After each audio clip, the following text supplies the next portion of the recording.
Саламатсыңарбы, урматтуу студенттер. Бүгүнкү биздин кыргыз тили сабагыбыз кайрадан башталды.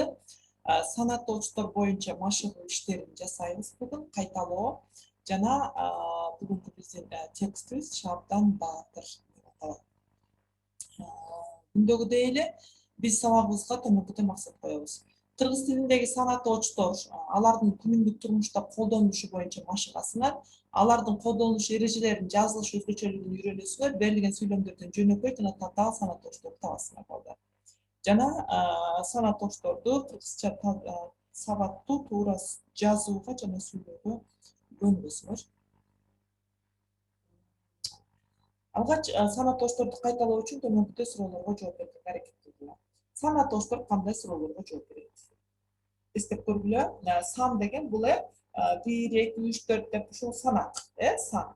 Мына ушул санаттоочтор кандай суроолорго жооп берет эстегиле.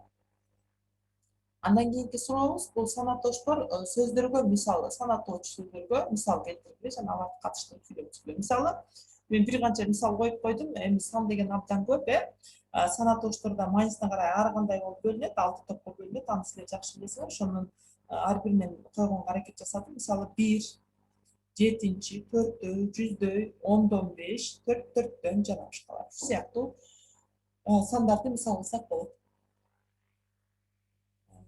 Буларга биз кандай кылып сүйлөмөсөк болот? Мисал үчүн 1 менин кичинекей бөбөгүм 1 деген цифраны жазды. Канча? 1. Же болбосо 7 деген мисалы жарышта анын байкеси 7 келди. Сабакка катышкандардын 4өө бүгүн жакшы баа алышты. Же болбосо жайлоодо 100дөй уй жайылып жүрөт. Канча? 100дөй. 10дон 5. Мисалы үчүн ал алган алмасынын 10дон 5-ин бөлүп берди. 4 алар дене тарбия сабагында 4 бөлүнүп ойношду. Жана башка. Мына ушундай кылып санаттоочторду катыштырып туруп сүйлөм түзөсүңөр. Беттериңерге жазасыңар муну. Андан кийинки биздин кийинки кайталоо үчүн тапшырмабыз бул санаттоочторду катыштырып туруп биздин тайпа деген темада текст түзөсүңөр. Биздин группа. Мисалы, силердин группаңар кандай группа, группаңарда канча студент бар, канчоосу кыз, канчоосу бала, көрдүңүзбү? Санаттоочторду катыштырабыз. Канчанчы жылдан баштап силер окуп жатасыңар, силердин баягы тайпаңарда канча окуучу студент жакшы окуйт, канчоосу баягы медицинанын хирургия бөлүмүнө кызыгат, канчоосу дагы мисалы үчүн офтальмологияга кызыгат, канчоосу жалпы врач болгусу келет деген сыяктуу ушундай негизде өзүңөрдүн тайпаңар жөнүндө жакшы текст түзгөнгө аракет жасайсыңар жана биринчи өзек түзүп андан кийин ошол жазган өзек түзгөн текстиңерди кагаз бетине сабактуу жакшы кылып түшүрүп жазып жөнөтөсүңөр. Ал эми бүгүнкү биздин лексикалык темабыз бул Шабдан Баатыр деп аталат. Анда мен текстин окуп берем, силер жакшылап көңүл коюп угуп тургула, анан текст боюнча берилген суроолорго жооп бересиңер. Шабдан Баатыр.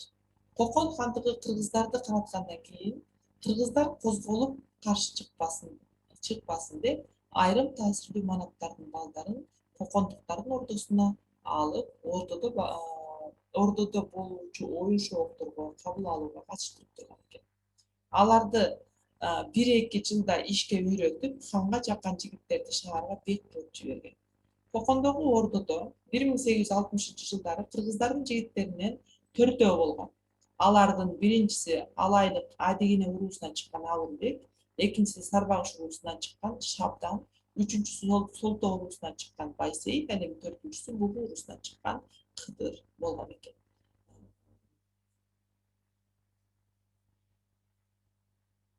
Булардын ичинен Шабдан Кудайарханга жагып калып, Азирет Султанга Түркстанда бек кылып шайлаган экен.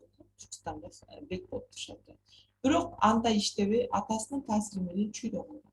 Шабдандын атасы Жантай Баатыр 1795-1868 жылдары жашап, Чүй өрөөнүн бийлеген хан болгон. чөйрөнүндөгү кыргыздар менен Россиянын ортосундагы достук мамилени түзүшүнө Шабдан Баатырдын дагы ролу абдан чоң. Шабдан орустардын Нарынга, Ат башыга, Ферганага жиберилген экспедицияларына катышып, ал экспедициялар кан төгүлбөй тынчтык жолу менен айтты. Мындай тынч мамиле кыргыз элине да, падыша бийлигине да пайдалуу болгон. Ошондуктан орус бийлиги бул аракеттерди баалап, бир нече ирет ага сыйлык барган.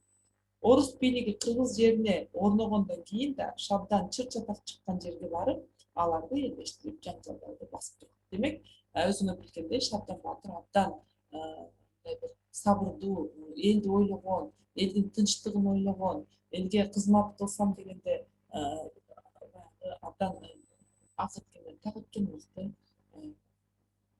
баатыр инсандардан болгон экен. Анда эмесе силер азыр текст боюнча төмөнкүдөй тапшырмаларга жооп бересиңер.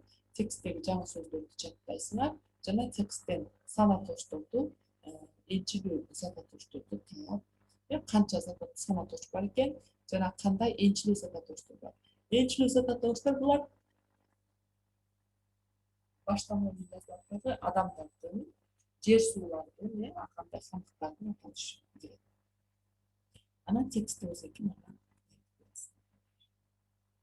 мына ушунчу тапшырмаларды катыла алем болсо тапшырма санатошторду катыштырып туруп 10 сүйлөп түзүп келесиңер.